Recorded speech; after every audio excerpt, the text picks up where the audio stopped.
Alright guys, welcome back to the Way.com YouTube channel. Today I'm going to be showing you guys some beginner's tips for new Tesla owners.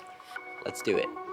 Alright guys, so right here is my 2022 Model 3 Performance. I'm going to be giving you guys a little walk around and just show you guys beginner's tips I wish I knew before I got the car.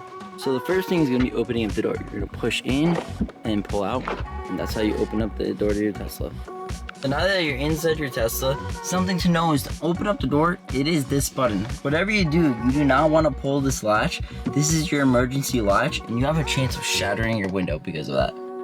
Next thing is putting the car on reverse, neutral, and drive. So pushing down once, that's how you put the car on drive. Push up, holding it, that's your car in reverse. Your parking is right here, and that's pretty much that.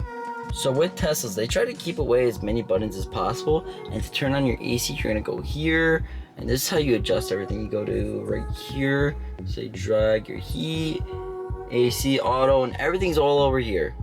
Your wipers, you're gonna wanna click this button right here. It pops up on the screen, and you can pick whatever option you want. Obviously, click auto, there you go.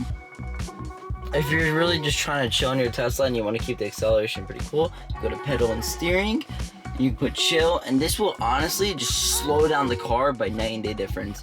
And you can put your steering mode in comfort, and honestly, all that stuff is just simple to use. So for me, one of the hardest things I had trouble with my Tesla was actually figuring out how to lock the car.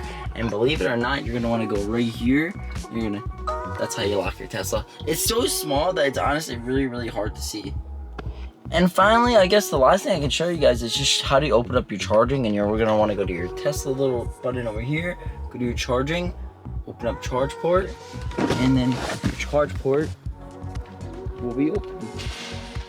Other than those little tips and tricks, your Tesla is gonna be super easy to use. And honestly, I'm not gonna lie, I think it's the best bang for your buck that you can get out there with current gas prices. If you guys did enjoy this video, make sure you guys leave a like, drop a sub, and thank you again for checking out the Way.com YouTube channel.